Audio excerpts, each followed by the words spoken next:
আর ববি হাজ্জাত, আপনি এত আঠার মতন কেন হেফাজত ইসলামের আমির সাহেব মামুনুল হকের বিরুদ্ধে লেগে গেছেন? আপনি কি বোর্ডে প্রধানমন্ত্রী হয়েছেন?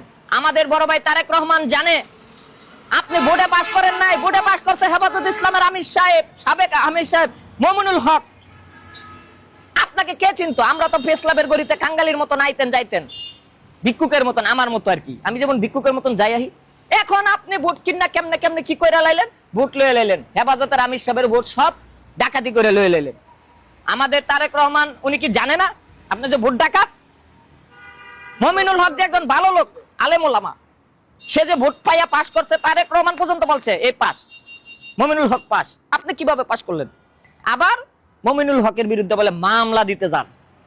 আমি বলি আপনাকে আমি এখনো সম্মান করি, আমাকে বড় ভাই, ব্যারিস্টার মানুষ, ব্যারিস্টার নন ববি হাজ্জাত, যাক উকিল মানুষ, সম্মান করি। আপনি পার্লামেন্টে এমপি হয়েছেন, মন্ত্রী হন, অসুবিধা নাই, কিন্তু সাবধানে কথাবার্তা বলবেন।